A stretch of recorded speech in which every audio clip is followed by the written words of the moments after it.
Chapter 6. In the morning, he pushed the door to the side gingerly, looking both ways. He didn't see the skunk, and he pushed the door all the way open and went outside. Still no skunk. Before heading back for the trench he dug for a toilet, he pulled the door back over the opening. No sense taking chances, and trotted off into the woods. When he came back, he looked all around the area and still couldn't see the skunk, and he shrugged. He must have moved on. He kindled an outside fire using coals from the shelter fire, and soon had a small cooking fire going. The cold lasted longer now into the morning, and the ice had moved farther out into the lake, almost 40 feet from the shore all around. The rabbit-skin vest and the fire felt especially good. He took the last of the jellied meat in the pot, added a piece of red venison, and put it on the side of the fire to cook for a while he took stock of his situation. The shelter was done, or as done as he could get it, and almost airtight, and warm when he had a fire going inside. He had 9 arrows finished, which seemed like a lot. How many times would he have to defend himself? Besides, even if he used all the arrows, he could make more tips, and from the arrow stone and the wood shafts would be there in winter as well. Winter. The word stopped him. He knew nothing about it. At home in upstate New York there was snow, sometimes a lot of it, and cold at times, cold enough to make his ears sting. But he could get inside, and he had where he had good warm clothes.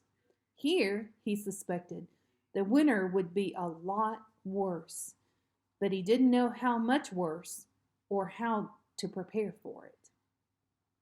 Just when then the meat was done, and at exactly that moment, as he pulled the pot off the fire, the skunk came waddling around the end of the rock, stopped 4 feet away, and raised its tail. "What?"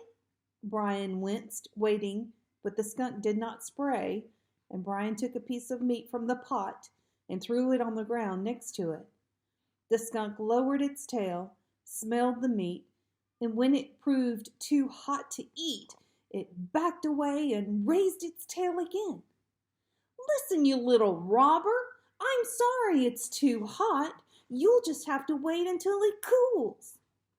The skunk kept its tail up, but lowered it a bit and seemed to understand.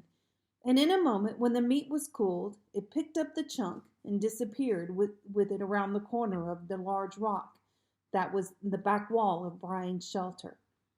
"Where are you going?"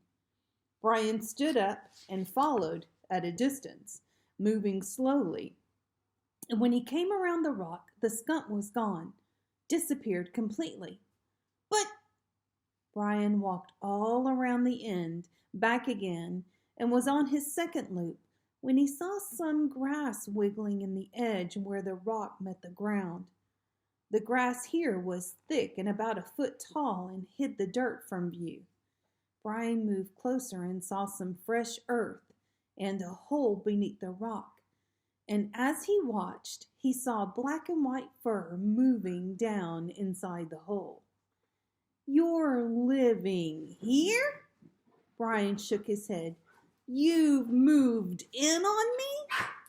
The skunk stopped moving inside for a moment, then started again. And while Brian watched, little spurts of dirt came out of the entrance as the skunk dug back in under the rock. Brian turned away. "Wonderful. I've got a roommate with a terminal hygiene problem." Inside of 4 days, a routine was established. The skunk came to the entrance in the morning, flicked its tail in the air, and waited to be fed. Brian fed it and went back to its burrow until the next morning. It wasn't exactly friendship, but soon Brian smiled when he saw the skunk. He named it Betty, after deciding that it was a female, and it looked like his aunt, who was low and round and waddled the same way. He looked forward to seeing it. After developing the acquaintance with the skunk, Brian had gone back to work on the heavy bow.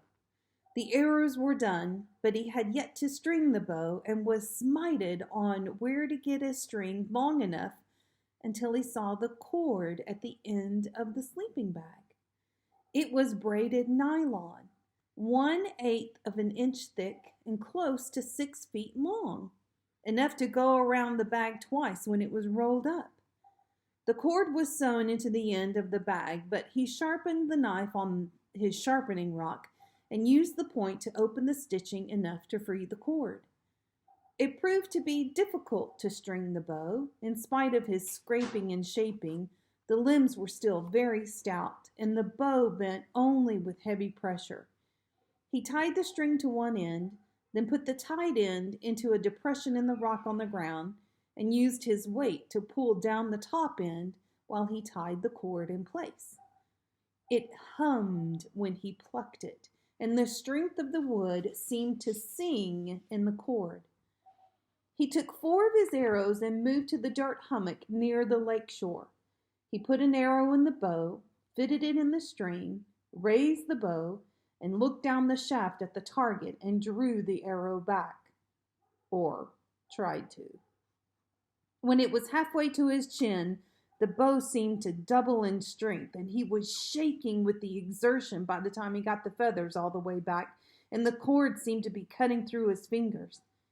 He released quickly before he had time to aim properly, and saw the arrow crease the top of the hummock, skip onto the lake ice, jump off the ice, and fly across the open in the middle and land, skittering across the ice on the far side of the lake, a good 200 yards.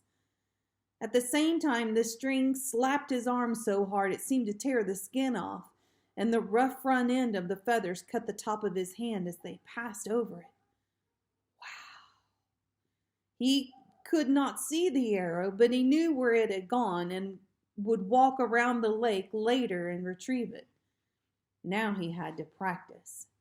He changed the angle and was shooting at it so the arrows wouldn't go across the lake if he missed. When he missed, he thought, smiling, and moved closer to the hummock. It was hard to judge the strength of the pull of the bow. He guessed 50, 60 pounds of pull were required to get the string back to his chin, and every shot hurt his arms and fingers and hand. But it was worth it. The arrows left the bow so fast that he couldn't see them fly, and they hit so hard that 2 of them drove on through the hummock and kept going for 15 or 20 yards and broke the stone tips. He made new tips that night, and it was while he was making them that he knew he would be hunting bigger game. It was strange how the thought came, or how it just seemed to be there. He had made the bow for protection, had only thought in terms of protection all the while he was making the arrows, but somewhere along the way, the knowledge that he could use it to hunt was just there. Maybe it was eating the meat from the doe that had done it. There was so much of it, and it tasted so good, and was easier to deal with than small animals. Whatever the reason, when he aimed at the hummock to practice, he saw the chest of a deer.